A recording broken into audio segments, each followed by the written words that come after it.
आएगा मुहर्रम, ये शियों का मातम है। हमारा जवान दारू पी करके शिया को पीछे छोड़ देता है। आशिकों को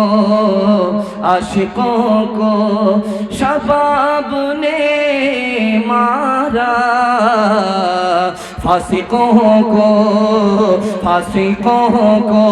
शबाब ने मारा, फासिकों को शराब ने मारा, आलिमों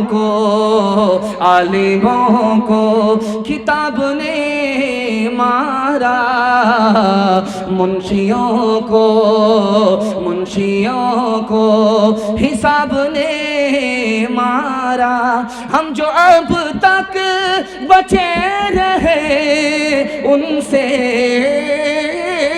हम जो अब तक बचे रहे उनसे,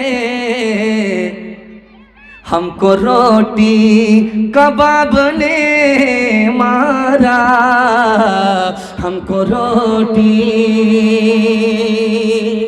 मर्दों के हवाले से आखिरी पैगाम है, इतनी जल्दी इतनी रफ्तार के साथ मैं अपनी मंजिल तक पहुंच जाता, मुझे उम्मीद नहीं थी। आपने मोहब्बत में मुताले को इतना बेहतर तरीके से उठाया है। मैं दुआ करता हूँ अल्लाह घर घर के झगड़े को ख़त्म फरमाए, घर घर का इत्तिहाद और इत्तिफाक हम सबको नसीब फरमाए। यहाँ से लेकर के वहाँ तक सुनने के लिए तैयार? जोश के साथ हाथ उठाइए इंशाअल्लाह। इतना गौर से आप आँख फाड़ फाड़ करके हमको देख रहे हैं कि मुझको डर लगता कहीं आपकी नज़र न लग जाए, लेकिन मैं भी चालाक आदमी हूँ, दम करके बैठा हूँ। लगाइए कितनी नज़र लगाते हैं। पहले वजू खाना होता था, आप देखते हैं कि हौज बना रहता था, हौज में लोग वजू करते थे, पानी जमा होता था, नाद की तरह पानी जमा होता था, उसमें लोग वजू करते थे। तो कभी ऐसा होता था मक्खी गिर जाती थी, वो डूबती थी, तो किसी नमाजी को तरस आए मक्खी को निकाल दे। छपकली गिर जाती थी, छपकली को निकाल दे। एक मर्तबा ऐसा हुआ कि बिच्छू गिर गया। अब नमाजी को जब रहम आया तो उसने उंगली बढ़ाया कि बिच्छू को सहारा देते हैं, वो पानी से निकल जाएगा। जैसे ही उंगली बढ़ाया, बिच्छू ने डंक मारा, इसने हाथ खींचा, फिर उसने बढ़ाया, फिर उसने डंक मारा, फिर इसने बढ़ाया, फिर उसने डंक मारा, वो बढ़ाता रहा, वो डंक मारता रहा। बगल का एक नमाजी बोला कि मर जाने दो उस जालिम को, जिसको तुम बचा रहे हो वो तुमको डंक मार रहा है, मर जाने दो। उस आरिफ ने कितनी प्यारी बात कही, आपके दिल तक पहुंचा रहा हूं। आप कहते हैं लोग मेरे साथ बुरा करते, मैं उसके साथ भला क्यों करूं। इस जुमले को आप नोट करके ले जाइए, आपके घर में इत्तिहाद होगा, झगड़ा नहीं होगा।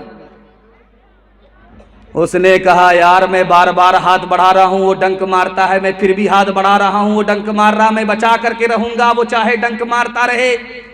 उसने कहा कि वो बिच्छू बुरा है, वो बुरा होकर के बुराई छोड़ नहीं रहा है, मैं भला होकर के भलाई कैसे छोड़ सकता हूं।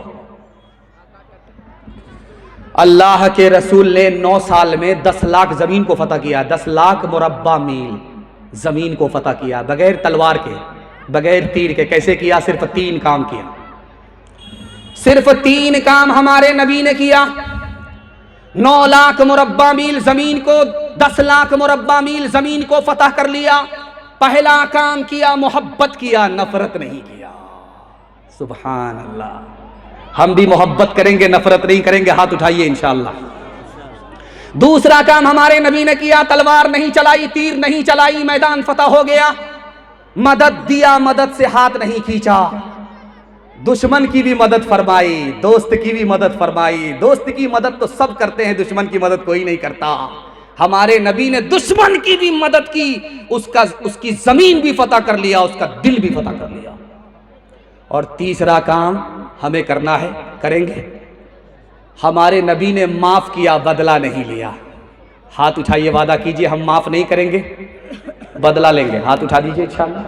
खैर मैं हाथ मिलाने के लिए जा रहा हूं और जनाजा ही पढ़ा दूंगा, इसके बगैर कोई चारा नहीं।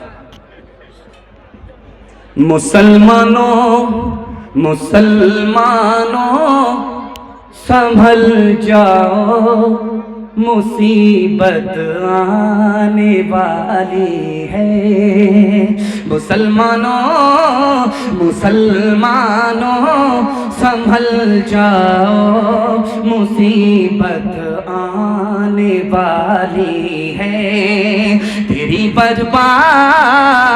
तेरी बर्बादियों के मशवरे हैं आसमानों में। मुसलमानों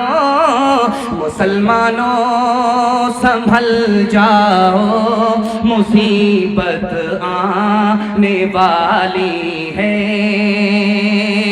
न समझोगे तो मिट जाओगे हिंदुस्तां वालों, न समझोगे तो मिट जाओगे हिंदुस्तां वालों। तुम्हारी दास्तां तक भी न होगी दास्तानों में। तुम्हारी दास्तां तक भी न होगी दास्तानों में। मर्दों के हवाले से पैगाम खत्म हो गया, 5 मिनट का पैगाम रह गया औरतों के हवाले से। यहां से लेकर के वहां तक आप लोग सुनने के लिए तैयार हैं? जोश के साथ हाथ उठाइए इंशाअल्लाह। 3 बच्चियां यहां बैठी हुई थी बुर्के के साथ। मैं हैरत में था जैसे ही आया कि बात क्या हो रही है भाई, 3 बच्चियां बुर्के के साथ यहां क्यों बैठी हुई है। तो मैं समझा कि हो सकता है कि एक बच्ची नात पढ़ेगी, एक बच्ची तकरीर करेगी, एक बच्ची 3 बच्ची तीनों मिलकर के मुकालमा करेगी, कोई अंजुमन का प्रोग्राम होगा वो पेश करेगी। लेकिन मैं जैसे ही बैठा, कारी साहब ने कहा कि इन बच्चियों ने हिफ्ज़ कुरान किया। मेरा खुतबा बदल गया। मैं आया था सीरत पर सुनाने के लिए, मुझको कुरान के हवाले से खुतबा पढ़ना पड़ा। मैं दिल से दुआ देता हूँ अब हमारी माँ और बहनों को अल्लाह फातिमा और आयशा का नमूना बनाए। बेटे से ज्यादा आप बेटी को पढ़ाइए। क्यों? बेटी 4 मंजिल में पहुंचती है। पहली मंजिल में वो बेटी है, दूसरी मंजिल में वो बीवी है, तीसरी मंजिल में वो माँ है, चौथी मंजिल में वो सास है। बेटे से ज्यादा जब आप बेटी को पढ़ाएंगे तो 1 नंबर बेटी आगे चलकर 1 नंबर बीवी बनेगी, 1 नंबर बीवी आगे चलकर 1 नंबर माँ बनेगी, 1 नंबर माँ आगे चलकर 1 नंबर सास बनेगी। मर्द पढ़ता है तन्हा मर्द पढ़ता है, औरत पढ़ती है सारा खानदान पढ़ता है। सुभान अल्लाह। अररिया में एक लड़की थी, आदमी को देख करके बता देती थी कि इसको कौन सी बीमारी है। तो पूर्णिया का आदमी बोला कि ये झूठ बोल रहा है अररिया का आदमी कि शक्ल देख करके बीमारी बता देगा, ऐसा हो नहीं सकता। उसने कहा चैलेंज है, आजमा लो। पूर्णिया का आदमी मक्कारी करने के लिए अररिया पहुंचा कि ठीक है उस लड़की को देखना चाहते हैं जो शक्ल देख करके बीमारी बता देती है। उसने क्या किया, 3 साथी से वो लोग पूर्णिया से चले, हाथ में लाठी थी।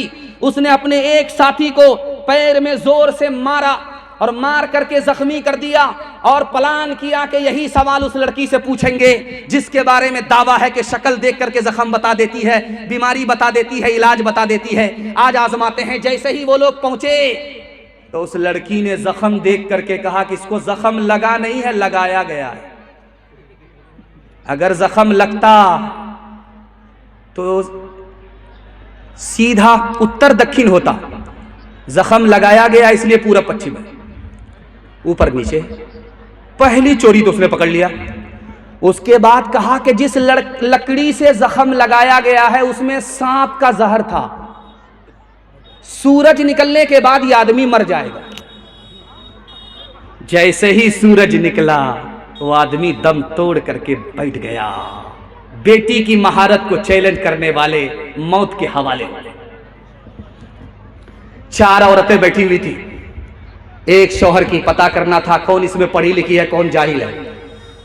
तो आकर के बोला अपनी बीवी से कि तुम पढ़ी लिखी हो तो ये बताओ कि सुबह हो रही है। कहा कि हाँ हो रही है। कहा कैसे हो रही है? कहा मुंह में पान था मजा बदल गया। कहा सुभान अल्लाह। दूसरी औरत से पूछा कि तुम्हें बताना है कि सुबह हो रही? कहा हाँ हो रही। कहा कैसे पता चला? कहा नाक में जो नथ थी ठंडी पड़ गई। सुभान, बड़ा खुश हुआ। तीसरी औरत के पास आकर के बोला कि तुम पढ़ी लिखी हो तो ये बताओ कि सुबह हो रही? कहा हाँ हो रही। कहा कैसे हो रही है? कहा लालटेन की रोशनी धीमी पड़ गई। माशाअल्लाह। अब चौथी औरत के पास आकर के वो सवाल करता है कि सुबह हो रही है। ये जाहिल ही नहीं थी, जाहिल की अम्मा थी। उससे पूछा कि सुबह हो रही? कहा हाँ हो रही। कहा कैसे पता चला? कहा जैसे रोज पता चलता है। का रोज कैसे पता चलता? का पेशाब आ रहा है, पखाना आ रहा है, जैसे रोज पता चलता है वैसे आज पता चल रहा है। काश के तुम राबिया बसरी का चलन अपना लो, खुद चला आए खिंचा काबा जियारत के लिए, खानादारी भी संभालो तुम मुसलमान हो गए, रहमते हक भी सिमट आएगी बरकत के लिए। वो भी इस्लाम की बेटी थी जो पहली शब में कर दिया दूल्हा जुदा दीन की अजमत के लिए। पर्दे के हवाले से पैगाम और दुआ कीजिए, कबूलियत की घड़ी है। औरतों के ईमान और आबरू के लिए आप दुआ कीजिए। हम आमीन करते हैं, हम दुआ करते हैं, आप आमीन कहिए कि अल्लाह हमारी माँ बहनों की आबरू और ईमान की कदम कदम पर हिफाजत फरमाए। हाथ उठाइए, वादा कीजिए बहन से ज्यादा साली पर मेहरबान होंगे इंशाअल्लाह। खैर माशाअल्लाह, मैंने देख लिया चाचा, आपकी साली मर गई है फिर भी आप हाथ उठाए। अल्लाह से दुआ करता हूँ हमारी माँ और बहनों की अल्लाह कदम कदम पर ईमान और आबरू की हिफाजत फरमाए। सिनेमा घर में जब सिनेमा घर खुला था अररिया में, तो मर्द और औरत दोनों टिकट लेकर के फिल्म देखते थे। तो इधर औरत होती थी, उधर मर्द होते थे। तो एक औरत ने 4 टिकट लिया और जब वो बैठ गई सिनेमा हॉल में तो बगल की 3 सीट खाली है। तो एक जवान आकर के बोला, मैडम ये सीट खाली है, मुझे इजाजत है मैं बैठ जाऊं? तो जवान को कहा कि तुम बैठ जाओ, कोई दिक्कत नहीं। फातिमा नहीं थी, फिल्मी हीरोइन थी। सिनेमा देखने वाली सिनेमा घर में क्या होगी, फातिमा थोड़ो होगी, आयशा थोड़ो होगी, वो तो फिल्मी हीरोइन थी, बैठी। और उसको ये भी तमीज नहीं कि ये बैठने वाला मेरा शौहर है कि भाई है, अजनबी को बिठा ली। अब वो हैरत से पूछा कि मैडम आप सिंगल फिल्म देख रही है, ये 3-3 सीट आपकी है? कहा कि हाँ। ये 3-3 टिकट आपने खरीदा? कहा हाँ। कहा ये किसका टिकट है? कहा मेरे यार का है। कहा वो गए कहाँ? कहा मेरे शौहर के जनाजे में गए।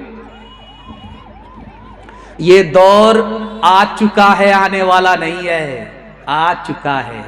कयामत आने वाली नहीं है, आ चुकी है।